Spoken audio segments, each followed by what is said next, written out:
সেদিন দেখলাম বাংলাদেশের এক নেতায় আলেম ওলামারে ডাক ছাড়তে আছে, আইও খেলা হবে। বর্বরাই কই লুকিতে, আরে খেলার লাগে তো প্লেয়ার লাগে সমান সমান, তোরা তো আমরা প্লেয়ারে মনে করি না, খেলা হইব বলে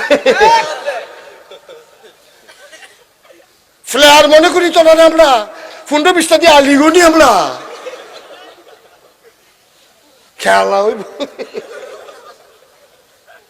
যা খেলা দেখানে আমরা খেলা দেখাইছি না।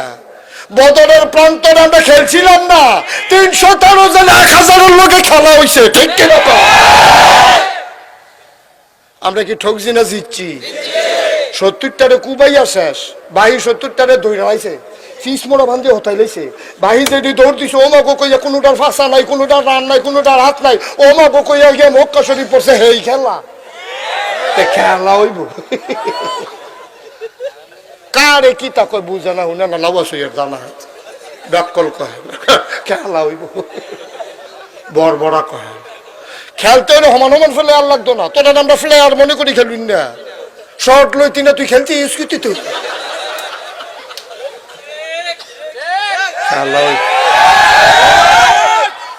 খেলুন না, খেলুন না, আমরা দেখছি না। এদিকে বুড়ের বাক্স নিয়ে দৌড় দৌড় মনে করছো, এটা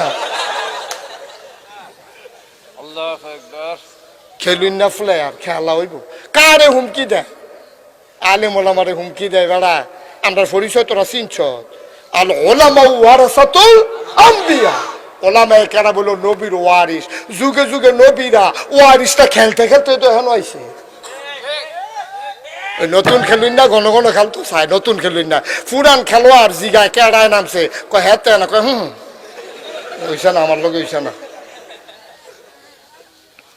খেলোয়াড়ও সমতা লাগে, খেলতে হইলেও সমতার লোক লাগে।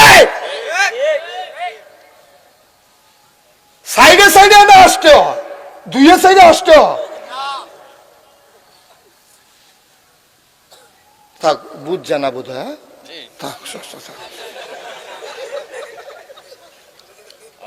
কি কয় কি মন্ডাই রে, মনে হয় আমরা মামুর বাড়ি, এতেন বাহের বাড়ি। আমরা বাংলাদেশ আমরা বাড়ি না, আমরা মামুর বিদ বেড়াইতাম আইছি। কথা কইতে বুঝ কইরা কইও, মুহেতে যেটা ইয়ে বড়বড়াইয়া সেটা দিও না। গরু খাওয়ান হালালা লাইকা ল্যাঞ্জা বেড়াইয়া না, কানকুটি বেড়াইয়া না। আমিন কয় না? হয়তো তোমার যখন কথা মনে আছে নি, হয়তো তোমার দাঁড়াইছে, আবু জেহেলে ডরাইছে, ইসলামটা প্রকাশ হয়ে গেছে। নবীজি চিৎকার দিয়া কয়, উমর তুমি ফারুক, আজকে তো তুমি ফারুক, তুমি ইসলামের ভিতরে কাফেরের ভিতরে পার্থক্য তৈরি করে দিছো। ওই দিক দিয়ে আবু বকর হইল সিদ্দিক, ওমর হইল ফারুক, উসমান হইল গনি, আর আলী হইল মর্তজা। এরি বেড়াইত তোরারে যে কয় খেলা হইব, তোরার খাচ্ছতে কয় বেড়া ফলাফাই নিবি বাঘের বাচ্চার মতো।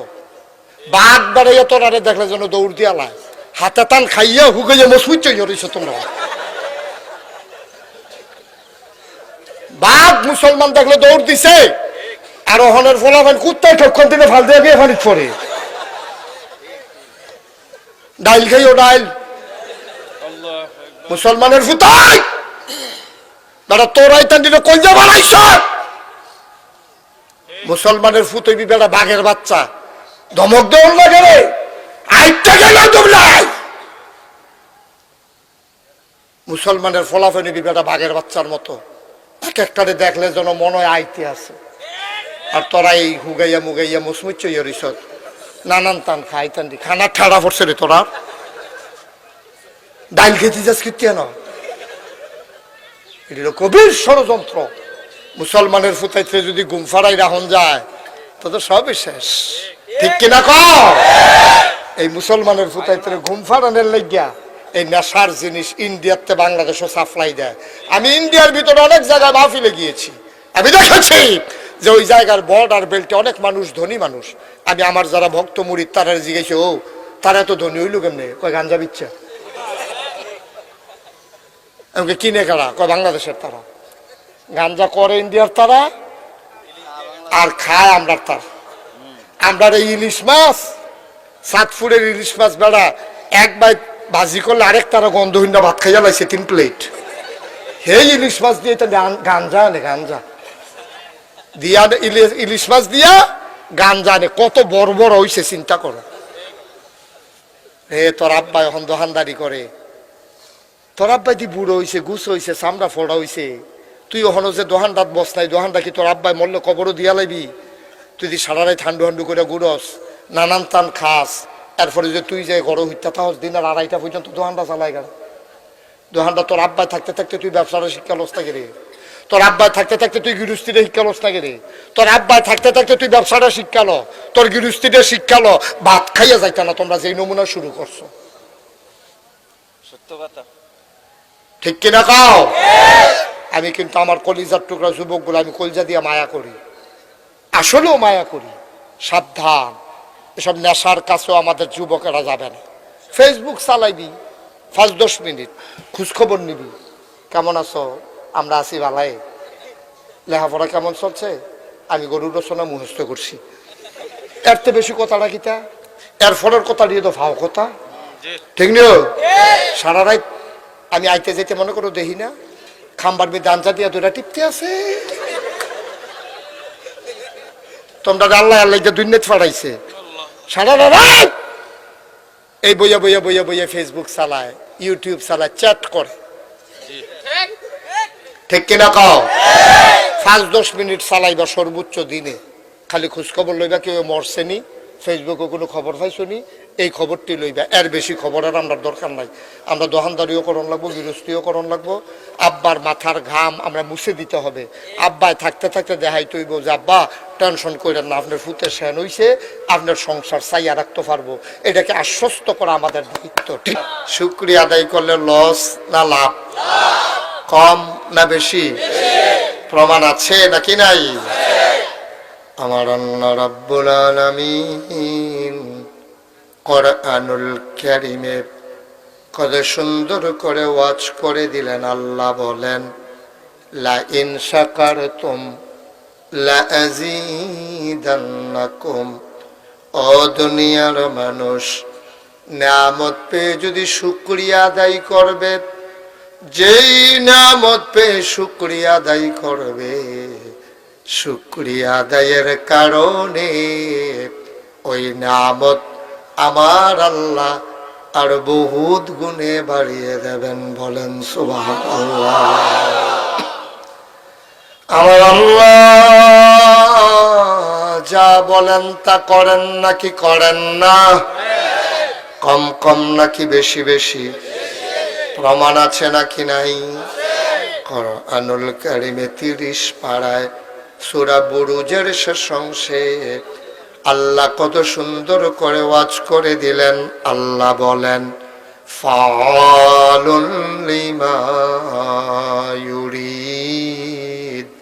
আমার আল্লাহ এমন আল্লাহ রে, তার যা মন চায় ওই কাজটাকে আমার আল্লাহ বেশি বেশি করে দেন। বলেন সুবহানাল্লাহ। আমার আল্লাহ দুনিয়ার মানুষের মতো না। দুনিয়ার মানুষ বলে একটা করে আর একটা, ঠিক কিনা? দুনিয়ার মানুষ বিপদে পড়লে একরকম, বিপদ দূর হয়ে গেলে আরেক রকম, ঠিক কিনা? দুনিয়ার মানুষ অসুখে পড়লে একরকম, ভালো হয়ে গেলে আরেক রকম, ঠিক কিনা? আমি এই জীবনে অনেক মানুষ দেখছি, হাসপাতালও চাইতাম গেছি, গিয়া দেখি খোসা খোসা দাড়ি। তাই কি তো রাখিয়া দিছেন, কতদূর বাসা আমার কয় বছর, লেগে চিন্তা করলাম রাখিয়ে দিলাম। কয়দিন পরে বাজারও দেখা হয়েছে, দেখি কামাইয়া হমান। আমি কি তো কেন শরীরটা আগের তো ভালাই না, যেহেতু শরীর ভালো হয়ে গেছে, যদি দাঁড়ি রাখবো কিন্তু কেন আবার মরণের আগে দিয়া রাখবো। কিন্তু এবারে কেমনে টের হইব কবে মরবো, এটা আল্লাহ ভালো জানে, ঠিক কিনা? কর দুনিয়ার মানুষ বিপদে পড়লে একরকম, বিপদ দূর হয়ে গেলে আরেক রকম, অসুখে পড়লে একরকম, ভালো হয়ে গেলে আরেক রকম, রাতের আধারে একরকম, দিনের আলোতে আরেক রকম, মাহফিলে আসলে একরকম, যাত্রার প্যান্ডেলে গেলে আরেক রকম, ঠিক কিনা? নদী পার হওয়ার আগে একরকম, নদী পার হয়ে গেলে আরেক রকম, নির্বাচনে দাঁড়াইলে একরকম, পাশ করার পরে আরেক রকম। রে বেশি ঠিক না? কমন ফোর্সে বোঝা গেল। নির্বাচনে দাঁড়াইলে দেখবেন যেই নরম, কথায় কথায় কান্দা দেয়। এমন কোন মানুষ নাই এবার ফাও ধরে সালাম করছে না, খালি বউয়ের বাদ দিয়া। বউয়েরও করলো বুর্খা গাও দিলে না চিনলে আমার মনে হয় বউয়েরও খালাম্মা কইয়া সালাম করে লাইল। নির্বাচনের আগে দিয়া যা একটা ভাব ধরে আমরা, তারা টুফি টাফি মাথার দেয় যে কান কুটি বেড়াইয়া ঘুরালায়, নতুন টুফি কিনা সাফা দিয়া যেই আট যে বাড়াই দেয় নরম, মনে হয় যেন আড্ডি নেই। মুসাফা করতেছেন মনে হয় বালিশও দূরে খেতে রয়েছে। যেই মাত্র ফাঁস করে, যেই হাতে ভোটারের পায়ে ধরে, এই হাতেই ভোটারের